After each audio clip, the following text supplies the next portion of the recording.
these sheikhs, these scholars, and come. Say, as an African lady, that the son and the father are equal. This simple knowledge you cannot understand, and you make your beer like broom, and then you are there mocking. They think when we say Jesus is the Son of God, it means your father married and gave birth to a son. That is what they are thinking. When we say the Son, we are talking about flesh. The word Son there means flesh. Jesus becoming flesh. So he is the Son of God. He is God in flesh. The invisible God that is not flesh became flesh. So his name is Son of God. So when Jesus said, I and the Father are one, so the Father is not another God aside Jesus. The Father is Jesus Christ's authority, his power, his glory. So Jesus left his glory and came into creation. He became a servant. So if you want to see the Father, you need to see Jesus. Because Jesus is in the Father and the Father is in Jesus. Like your brain is in your head. Huh? Your brain is in your head. So you are one with your brain. You cannot tell me that your brain is another human being and you are another human being. So the Father is Jesus Christ's authority, his power and his glory. That is why he told you in John chapter 17, verse 5, that Father, I am done with my mission. Give me the glory that I had with you before the world began. Did you get it? So God is not sharing his glory with anyone. He is sharing it with himself. Because Jesus Christ came from God. Jesus Christ and God, they are one. So you are a human being. You cannot send your word to go and do something. And then you yourself, you are doing another thing. What God did is that he sent his word to come into creation. So what remained was the power, the glory, and the authority. But they did not separate from each other. The word and the Father, they are one. So when Jesus is saying, I and the Father are one, he is not talking about you giving birth or you marrying and giving birth to. He is telling you that the Father is my authority. It is my glory.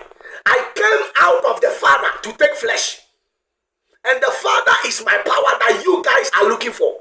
So you don't need to see the Father before you know that I am God. Because the Father and I, we are one. The power that you want to see before you consider Jesus God. The glory that you want to see before you consider Jesus God. Jesus said that glory and me, we are one. I and that power, we are one. You cannot separate us. So you see me, you see the Father, because we are one. So you see, if they are making this analysis, they will the same way they will do with when Jesus said, unless you are born again, you cannot enter his kingdom. So they will be thinking like Nicodemus was thinking, that unless I enter into the womb of my mother and be reborn, that is how they will think, because they are taking it from the physical way. They don't know that it is a mystery. So Nicodemus did not understand that word, that you have to be born again. He thinks he has to enter the womb of his what? His mother. The same way the Muslim, when they hear that Jesus is saying, I am the Son of God, I and the Father, we are one, they bring it to physical, and they are doing comparison between you and your father that gave birth to you. They don't understand that it's not you and your father. He is talking about himself that came in flesh.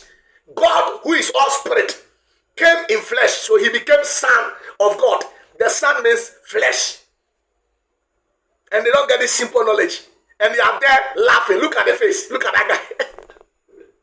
You see, the level of stupidity these people, they keep exhibiting every day. It doesn't surprise me because I know who they are.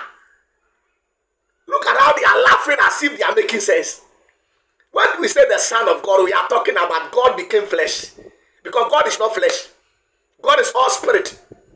So he became flesh. That is why he's called the Son of God. We are not talking about God marrying and giving birth. And then the Son is saying, I and my Father, we are one. No, we are talking about the Father is authority. So Jesus is telling you that I and my power and my glory and my authority, we are one. So when you see me, you have seen the Father, because I and the Father, who is my authority and my power, we are one. So you want to see God in his full glory before you accept him. And Jesus said, I am that God you want to see that has come in flesh. So if you have seen me, you have seen that glory and that authority and that power. So if you accept Jesus, you are accepting God. So he is called the Son of God. He came in flesh. That is why you don't see his power and his glory and his authority. But he is still God. That is what Jesus is trying to say, that I and my Father are one. And these stone lickers cannot get it. Because the coming urine is destroying their brain.